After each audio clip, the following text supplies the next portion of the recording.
नमस्कार विद्यार्थी मित्रांनो, डॉक्टर सुशील स्पॉटलाइट या युट्यूब चॅनलवर आपलं सर्वांचं स्वागत आहे। 9 एप्रिल 2019 मंगळवार संबंधीच्या महत्त्वाच्या न्यूज आपण बघणार आहोत।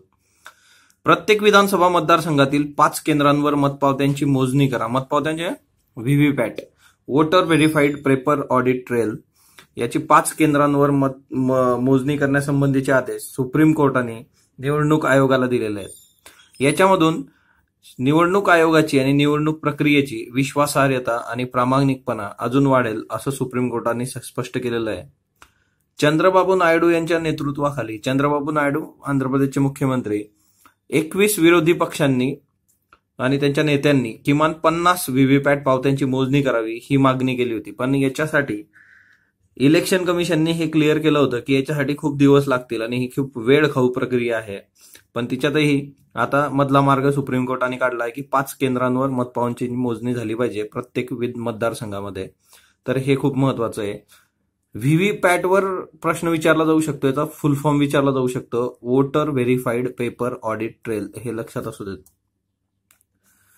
विजय माल्याची प्रत्यार्पण विरोधी याचिका लंडनमधील न्यायालयाने फेटाळलेली आहे बघा। आता याच्यावर सगळ्यात महत्वाचं काय आहे की ब्रिटन, आपण जे करार केलेले आहेत ब्रिटन बरोबर 1992 मध्ये आपण बघितलं होतं प्रत्यार्पणासंबंधीचा, एकच व्यक्ती आतापर्यंत आपण परत आणली आहे, ते आपण बघितलं होतं मागच्या एका लेक्चरमध्ये।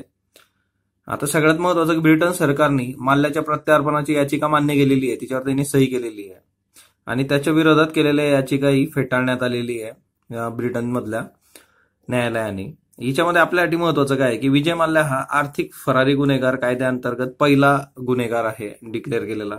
तर हे महत्वाचं आहे आपल्यासाठी।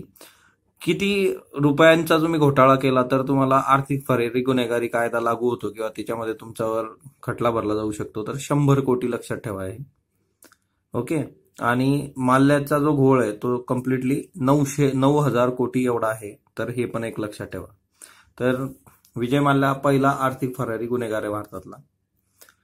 महाराष्ट्राच्या बाबतीमध्ये 1600हून अधिक शाळांमध्ये मुलींसाठी स्वतंत्र स्वच्छतागृहाची व्यवस्था नाहीये। आता यूडायस यांची आकडेवारी आहे, यूडायस यांची आकडेवारी आहे। यूडायस यांनी हे स्पष्ट केलेलं आहे। आता महाराष्ट्रामध्ये जर तुम्ही बघितलं 2017-18 ची आकडेवारी आहे ही, स्थानिक स्वराज्य संस्थांच्या 1ली ते 12वीच्या शाळांचा विचार केला तर ह्या 66,750 शाळा आहेत। त्यातल्या फक्त 65,103 शाळांमध्ये मुलींसाठी स्वतंत्र स्वच्छतागृह आहे, बाकी मग 1600हून अधिक शाळांमध्ये ते नाहीत। आता ह्या न्यूजचा मेजर इश्यू काय आहे की स्कूल ड्रॉप आउटचं जे काही पर्सेंटेज वाढतं ते मुलींच्या बाबतीमध्ये जर वाढतंय तर त्याचं रिझन एक असतं की इन्फ्रास्ट्रक्चरल काही कमीपणा असणं, म्हणजे स्वतंत्र स्वच्छतागृह तिथं नसणं। स्वच्छतागृह असले तर तिथं पाण्याची व्यवस्था आणि बाकी सगळ्या गोष्टी नीटनेटक्या आहेत की नाही ह्या गोष्टी मॅटर करतात। कारण एका विशिष्ट एज नंतर मुली जर शाळा सोडतायत तर त्याचं कारण हे एक प्रकर्षाने समोर आलेलं आहे वेळोवेळी। आणि राईट टू एज्युकेशनचा जो आपला कायदा आहे त्याच्यामध्येही हे क्लिअर केलेलं आहे की तुम्ही इन्फ्रास्ट्रक्चरल गोष्टी खूप प्रॉपर तुमच्या असल्या पाहिजेत, पण ते आपल्या इथं बऱ्याच ठिकाणी दिसून येत नाही। तर मुलींना जर शाळेमध्ये तुम्हाला टिकवायचं असलं आणि त्यांचा ड्रॉप आउटचा रेशो कमी करायचा असला तर त्याचं बेसिक एक हे महत्वाचं हे तुम्हाला इंटरव्ह्यू मध्ये विचारलं जाऊ शकतं, तुम्हाला UPSC मेन्स मध्ये हे विचारलं जाऊ शकतं, स्कूल ड्रॉप आउटचे रिझन्स काय आहेत आणि तुम्ही कसं याच्यासाठी सजेस्ट करणार।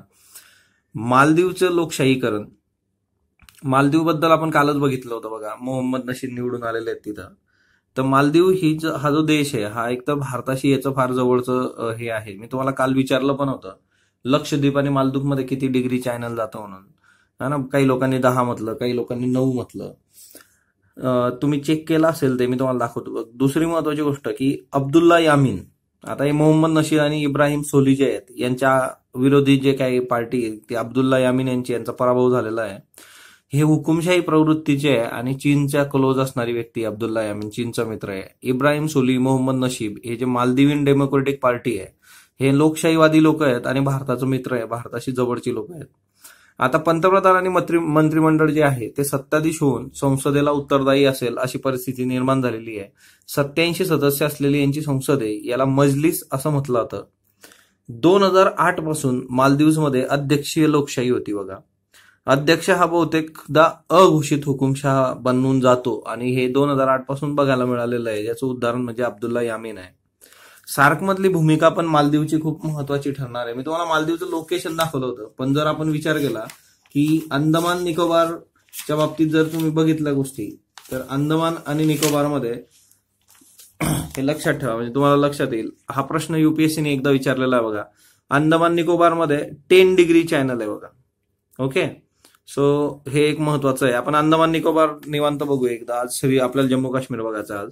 आणि लक्षद्वीप जो आहे तो 9 डिग्री चॅनल आहे.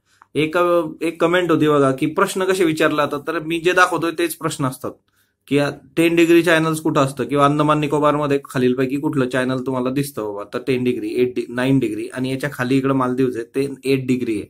ओके, 9 डिग्री आहे मिनिकॉय आणि लक्षद्वीपच्या मध्ये, आणि इकडे खाली जे मालदीव्स ते 8 डिग्री आहे, ते लक्षात ठेवायचं. दुसरी महत्वाची गोष्ट, आपले जे पुरुष हॉकी संघ आहे त्या पुरुष हॉकी संघासाठी नवीन नियुक्ती करण्यात आलेली आहे प्रशिक्षकांची. ते म्हणजे ग्रॅहम रीड म्हणून आहेत. भारतीय पुरुष हॉकी संघाच्या कोचबद्दल खूपच वादविवाद चालतात आणि बऱ्याचदा ते बदलले खूप जातात. तर त्याच्यामुळे ग्रॅहम रीड यांना 1 वर्षासाठी करार झाला आहे. आता येत्या काळात बघू आपण की किती दिवस ते टिकतात. जम्मू काश्मीर महामार्ग वाहतुकीवर जे निर्बंध आपण न्यूज बघितली होती, त्याच्यासाठी न्यायालयामध्ये जनहित याचिका दाखल करण्यात आली. ही जनहित याचिका शाह फैजल यांनी दाखल केलेली आहे. माजी IAS शाह फैजल न्यूज मध्ये होते बघा. Jammu and Kashmir people's movement हा त्यांनी राजकीय पक्ष स्थापन केलेला आहे. तसद्दक ख्वाजा ह्या वकिलामार्फत त्यांनी ती केलेली आहे. महामार्ग क्रमांक 44 वर उधमपूर ते बारामुल्ला दरम्यान बुधवार रविवार वाहतुकीवर निर्बंध, हा जो सगळा इश्यू होता आपण बघितला होता. तर याच्यात जनहित याचिका शाह फैजल यांच्या Jammu Kashmir and people's movement हा त्यांचा राजकीय पक्ष आहे, त्यांनी तसद्दक ख्वाजा या वकिलामार्फत ती केली. आता जम्मू काश्मीर मधल्या महत्वाच्या गोष्टी आपण बघू, कारण जम्मू काश्मीर 2 वेळा आपल्या याच्यामध्ये आलेला आहे न्यूजमध्ये. जम्मू काश्मीरमध्ये सगळ्यात जो पॉप्युलर प्रश्न विचारला जातो तो माउंटेन रेंज संबंधी विचारला जातो बघा. हा जम्मू काश्मीर आहे, आणि या जम्मू काश्मीरमध्ये माउंटेन रेंजेसचा प्रश्न कसा विचारला जातो की तुम्हाला सिक्वेन्स लावायला सांगितला जातो. साऊथ कडून नॉर्थकडे, म्हणजे नॉर्थ कडून साऊथकडे, किंवा मग यांचा सिक्वेन्स तुम्हाला डायरेक्टली मॅप दिला जाईल. मॅपमध्ये या रेंजेस दाखवल्या जातील आणि ते तुम्हाला विचारले जातील. तर ही सगळ्यात जी वरची आहे ती काराकोरम रेंज आहे बघा. सगळ्यात सियाचिन ग्लॅशियर जे आहे ते काराकोरम रोजशी संबंधित आहे. सियाचिन ग्लॅशियर न्यूज मध्ये असतं बघा. बऱ्याचदा सियाचिन ग्लॅशियर मध्ये बर्फ हे होते, वृष्टी अति होते, आणि त्याच्यामध्ये पाकिस्तान आणि भारत दोघांचेही सैनिक इथं बऱ्याचदा शहीद होतात. आणि म्हणजे युद्धाशिवाय हे जाणं हे एखाद्या सैनिकासाठीही ते म्हणजे मानहानिकारकच असतं. सियाचिनमध्ये असे बरेचसे सैनिक आपण गमावलेले आहेत. सो काराकोरम रेंज जी आहे त्याच्याच खाली लद्दाख आहे बघा. वरती काराकोरम आहे, खाली लद्दाख आहे. त्याच्यानंतर तुम्ही इकडे आलात तर ही पीर पंजाल रेंज आहे बघा. Pir Panjal mountain range. त्याच्यानंतर धौलाधार माउंटेन रेंज आहे, आणि ही जी आहे लागून सगळी आपल्या वेस्ट साईडला बॉर्डरला, तर ते आहे पाकिस्तानला शिवालिक रेंज आहे. तर हे लक्षात ठेवायचं, काराकोरम, लद्दाख, पीर पंजाल, धौलाधार आणि शिवालिक. तुम्हाला अशा मॅपमध्ये लाईन मारून देतील आणि विचारतील कुठल्या कुठल्या रेंजेस आहेत, किंवा नॉर्थ कडून साऊथकडे, साऊथ कडून नॉर्थकडे असंही विचारलं जाऊ शकतं. हा एक प्रश्न आला. दुसरी महत्वाची गोष्ट की ज्या न्यूजमध्ये असणारे ठिकाणं कुठले बघा. हा बारामुल्ला आहे. बारामुल्ला ऍपल करता सफरचंदासाठी खूप फेमस आहे बघा. त्यानंतर खाली गुलमर्ग दिसतं इथं. गुलमर्ग कशासाठी? गुलमर्गला मी अँड ऑफ फ्लावर्स म्हटलं तर तिथलं फुलांच्यासाठी ते फेमस आहे गुलमर्ग, आणि खूप याच्यासाठी पर्यटन आकर्षणाचं केंद्रही आहे. श्रीनगर जे आहे ते वूलसाठी फेमस आहे. श्रीनगर झेलम नदीच्या तीरावर वसलेलं. श्रीनगर आणि लेह, हा लेह आहे इथं आणि हा श्रीनगर आहे. हा झोजिला पासने जोडला गेलेला आहे बघा. झोजिला पास श्रीनगर आणि लेहला जोडतो. हे पण एक लक्षात ठेवायचं. अनंतनाग म्हणून इथं खाली आहे. अनंतनाग जे आहे ते वूलसाठी फेमस आहे. हा पुलवामामध्ये तुम्हाला काल पण दाखवला होता. त्याच्यानंतर जम्मू जे आहे ते जम्मू विंटर कॅपिटल आहे. ओके, जम्मू काश्मीरची विंटर कॅपिटल बघितलं ही श्रीनगर आहे, पण विंटरमध्ये जम्मू ही कॅपिटल असते. हे जम्मू आहे इथं. आणि हा रस्ता आहे जो ब्लॉक केलेला आहे बारामुल्ला पासून येतो हा श्रीनगर जम्मू. आणि तुम्ही जर बघितलं तर हा इकडे जातोय बाहेर. याला लाईफलाईन म्हटलं तर याची जम्मू काश्मीरची. सो ते एक महत्वाचं 1A. ओके, दुसरी महत्वाची गोष्ट, आता दुसरं विचारलं होतं की रिव्हर संबंधी आपल्याला विचारलं होतं. रिव्हरच्या बाबतीत बघा, ही चिनाब रिव्हर येते. चिनाब इथून येऊन ती हिमाचल प्रदेशमध्ये जाते बघा. सो हिमाचल प्रदेश आणि चिनाब हे एक लक्षात ठेवायचं. वरती तुम्ही जर बघितला तर इंडस आहे बघा. इंडस रिव्हर सिंधू नदी आपली, तिची ट्रिब्युटरी म्हणून श्लोक नदी आहे बघा, श्लोक ही तिची ट्रिब्युटरी आहे, हे एक लक्षात ठेवायचं. दुसरी महत्वाची गोष्ट की ही झेलम आहे, झेलम तुम्ही बघू शकता, ही आत येते बघा, तर हे एक महत्वाचं आहे. त्याच्यानंतर दुसरं महत्वाचं की इथला असणारा वॉटर बॉडीज, हे उलर लेक आहे बघा. त्याच्यानंतर हा सोमोरिरी लेक आहे, हा डल लेक आहे, उलरच्या खाली डल लेक आहे, इकडं सोमोरिरी लेक आहे. त्याच्यानंतर हा इकडं सॉल्ट लेक आहे.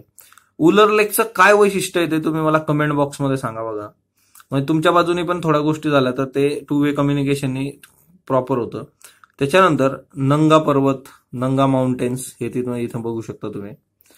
त्याच्यानंतर तुम्ही जर बघितलं तर इथं ओके एक रेंज राहिली बघा आपली, ही झास्कर रेंज आहे मध्ये, लद्दाख आणि याच्यामध्ये ही एक रेंज आहे ना महत्वाची, काराकोरम, लद्दाख, झास्कर, मग पीर पंजाल, धौलेदार आणि मग शिवालिक.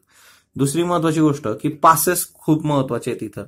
हा सगळा जो जॉग्राफिकल लोकेशन आहे याच्यामध्ये जर तुम्ही बघितलं तर हा तिबेट मधला जोडणारे कुठले कुठले आहेत, तर लुर्दिगी पास आहे, किझिंग पास आहे, चांग पास आहे.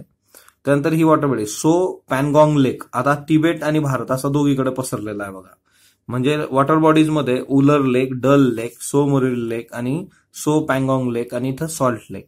त्यानंतर हे असे तुम्हाला भरपूर दिसतील, लुंग पास, कोन पास, पण महत्वाचे जे असतात जसा झोजिला पास आहे हा विचारला जाऊ शकतो, किंवा मग आता असे भरपूर मिळतील, येगी, कार्तनम, काराकोरम पास महत्वाचा आहे बघा. त्याच्यानंतर इकडे पारपिक पास आहे वरती, मिनटका पास आहेत. तर असे पासेस भरपूर आहेत. तर पण तुम्हाला महत्वाचा जो असला तोच विचारला जातो, पण पासेस सगळे पाठ करून ठेवायचे बघा. JNK मध्ये कुठले आहेत, हिमाचल प्रदेशमध्ये कुठले, आपण सगळं कव्हर करू, त्याच्यामुळे तो काही इश्यू नाही आहे. दुसरी महत्वाची गोष्ट, लद्दाखमध्ये लिकिर मॉन्टेसरी आहे बघा. एकदा UPSCने हे प्रश्न विचारलेले, मॉनेस्टरी काय आहेत की बुद्धिस्ट ठिकाणं आहेत ही सगळी स्पिरिच्युअल, आणि तिथं स्पिरिच्युअल शिक्षण दिलं जातं. तर एकदा UPSC प्रिलिम्स मध्ये हे पण विचारलं होतं, स्टेट आणि तिच्यात असणाऱ्या मॉन्टेसरीज. तर हे लिकिर मॉन्टेसरी जम्मू काश्मीर संबंधी लक्षात असू देत. सो जम्मू काश्मीरमध्ये नॅशनल पार्क कुठले कुठले आहेत, जम्मू काश्मीरमध्ये नॅशनल पार्क श्रीनगरमध्ये जर तुम्ही गेला तर सिटी फॉरेस्ट म्हणून आहे, Salim Ali national park, city forest. Srinagar पुलवामामध्ये दुसरं आहे दाचीगाम, दाचीगाम हे नॅशनल पार्क आहे बघा. कशासाठी फेमस आहे मला कमेंट बॉक्समध्ये सांगा बरं. दाचीगाम नॅशनल पार्क कुठला प्राणी आहे. हेमिस कशासाठी फेमस आहे. लेह जे आहे तर लेहला हेमिस नॅशनल पार्क इथं आहे. आणि एक किश्तवार नॅशनल पार्क म्हणून ते एक आहे. तर असे 4 नॅशनल पार्क आपण याच्यामध्ये बघू शकतो जम्मू काश्मीरमध्ये. तर ह्या सगळ्या बेसिक गोष्टी लक्षात ठेवा JNK बद्दलच्या. मॅप रेग्युलर बघत राहा, असले प्रश्न विचारले जातात बघा. दुसरी महत्वाची गोष्ट आहे की CPEC जे काय चायना पाकिस्तान इकॉनॉमिक कॉरिडॉर, तर चायनाचं म्हणणं आहे की हे पाकिस्तानसाठी खूप फायद्याचं आहे. आता याचे पण रिझन आहेत. आता वन बेल्ट वन रोड हा जो सगळा प्रकल्प आहे चीनचा इश्यू काय झालेला आहे ना, सगळं मार्केट क्लोज होत आहेत. ब्रेक्झिट झालं, त्याच्यानंतर म्हणजे प्रत्येक जण आपलं मार्केट क्लोज करायला लागलं, आणि मार्केट क्लोज करायला लागल्यानंतरचा महत्वाचा इश्यू काय आला की आता चीन त्यांची खेळणी कोणाला विकणार ना, हा मोठा प्रश्न आहे. इकडं ब्रेक्झिट आहे, तिकडं अमेरिकेमध्ये अमेरिका फॉर अमेरिकन्स केलं त्यांनी. लोक हे जे देश आहेत हे इकॉनॉमी क्लोज करताय. त्यात भारतात मेक इन इंडिया नावाचा प्रोजेक्ट आला. ह्या सगळ्या गोष्टींमुळे चीनला आता नवीन बाजार पाहिजे. चीनचा मेन प्रोजेक्टच तो आहे की खूप मोठ्या प्रमाणात प्रोडक्शन करा आणि लोकांच्या इथे जाऊन डंप करा. मग आता त्यांनी वन बेल्ट वन रोड हा प्रकल्प काढलाय. त्याचाच पार्ट म्हणून तुम्ही चायना पाकिस्तान इकॉनॉमिक कॉरिडॉर किंवा आर्थिक मार्गिका प्रकल्प पाकिस्तान आणि चीनचा हे बघू शकता. भारताचा इश्यू काय आहे, भारताने याला परवानगी दिलेली नाही आहे. म्हणजे वन बेल्ट वन रोड मध्येच भारत सामील नाही. त्याचं रिझन असं आहे की चायना पाकिस्तान इकॉनॉमिक कॉरिडॉर जो आहे तो पाकव्याप्त काश्मीरमधून जातो. आणि जर आपण वन बेल्ट वन रोडला परवानगी दिली तर याचा अर्थ होतो की पाकव्याप्त काश्मीर हे पाकिस्तानचं आहे. कारण आपल्याला न विचारता तिथून हा दीर्घिका टाकण्यात आलेली आहे, मार्गिका टाकण्यात आलेली आहे. त्यामुळे हा भारताच्या सोव्हरेनिटीचा प्रश्न आहे. दुसरं, आता चीनवर टीका कोण करतोय, तर भारत आणि जपान हे चीनवर टीका करतायत की चीनने अनेक देशांना कर्जबाजारी करून टाकलं वन बेल्ट वन रोड मध्ये. जसं पण चीनचं म्हणणं आहे की CPEC जो आहे चायना पाकिस्तान इकॉनॉमिक कॉरिडॉर, याच्यात फक्त 20% प्रकल्प चीनच्या कर्जावर आहे, तर उर्वरित 80% प्रकल्प चीनची थेट गुंतवणूक आहे. म्हणजे ते प्रोजेक्ट पण आम्ही आणतो, कर्ज पण आमच्याकडून घ्या, असा हा सगळा प्रकार आहे. मॉरिशियस हा जो देश आहे, आपण बघूयात आता. आज आपण एक मॅप ऑलरेडी बघितलाय, तर मॉरिशियस निवांत बघू दुसऱ्या याच्या लेक्चरमध्ये. दत्तक या मराठी एकांकिकाचा प्रयोग झाला बघा पुण्यामध्ये. मॉरिशियसचं आणि महाराष्ट्राचं नातं फार जवळचं आहे. मराठी पिक्चरचे शूटिंग पण मॉरिशियसमध्ये बरेच व्हायचे जुन्या काळामध्ये. मॉरिशियसचा जर विचार केला तर तिथल्या कला आणि संस्कृती मंत्रालयाचा विभाग आहे मॉरिशियस मराठी कल्चरल सेंटर. म्हणजे बघा, तिथल्या आर्ट अँड कल्चरच्या मिनिस्ट्रीमध्ये मराठी कल्चरल सेंटर आहे आणि तिथल्या कलाकारांनी दत्तक नावाची एकांकिका याचा प्रयोग महाराष्ट्रात पुण्यात सादर केलेला आहे. मराठी लेखनाला मॉरिशियस सरकारतर्फे प्रोत्साहन दिलं जातं, खूप महत्वाची बाब आहे. आणि आपल्या इथलं जर तुम्ही परिस्थिती बघायची झाली तर मराठी पुस्तकांची दुकानांना कुलप लागतायत. पुणे, मुंबई 30-40 वर्षाची परंपरा असणारी पुस्तकाची दुकानं आहे ती बंद होत चाललेली आहे. म्हणजे हा विरोधाभास तुम्हाला बघायला मिळतो. संपादकीय जे तिच्यामध्ये पण मॉरिशियसच्या कलाकारांनी खंत व्यक्त केली की ज्या वेळेस महाराष्ट्रातून कलाकार तिकडे येतात तेव्हा आम्ही त्यांची खूप काळजी घेतो, पण महाराष्ट्र सरकार काही आमच्याकडे लक्ष देत नाही जेव्हा आम्ही भारतात येतो. संपादकीयमध्ये नासाची पोटदुखी म्हणजे मिशन शक्ती आपण बघितलंय बघा. मिशन शक्तीमध्ये अमेरिकेची जी मक्तेदारी होती तिलाच आपण आव्हान दिलेलं आहे, तिच्यामुळे नासा थोडं नाराज आहे. केंद्रीय मनुष्यबळ हा तुम्ही डॉक्टर सुशील स्पॉटलाइट या आपल्या टेलिग्राम चॅनलवर वाचू शकताय. याचे फॅक्ट्स आपण मिशन शक्तीचे कव्हर केलेले आहेत. केंद्रीय मनुष्यबळ विकास मंत्रालयाने शिक्षण संस्थांची क्रमवारी जाहीर केलेली आहे आणि तिच्यामध्ये IIT मद्रास पहिल्या स्थानावर आहे. Indian institute of science Bengaluru दुसऱ्या स्थानावर आहे. IIT दिल्ली तिसऱ्या स्थानावर आहे. IIT मुंबई चौथ्या स्थानावर आहे आणि IIT खरगपूर 5व्या स्थानावर आहे. ते पहिलं IIT मद्रास लक्षात ठेवा. इंडियन इन्स्टिट्यूट सायन्स बेंगळुरू दुसऱ्या स्थानावर, दिल्ली तिसऱ्या स्थानावर IIT मुंबई चौथं स्थान, IIT खरगपूर 5वं स्थान. सर्वसाधारण यादी जी आहे तिच्यामध्ये राज्यातल्या पहिल्या 100त 8 संस्था आहे आपल्या महाराष्ट्रातल्या. आता ही सर्वसाधारण एक यादी आहे, मॅनेजमेंटची वेगळी, इंजिनिअरिंगची वेगळी. सर्वसाधारण मध्ये पहिल्या क्रमांकावर आहे IIT मुंबई 4थं स्थान. 2 नंबरला आहे सावित्रीबाई फुले पुणे विद्यापीठ 17वं स्थान. आयसर जे आहे संस्था पुण्यातली 23वं स्थान.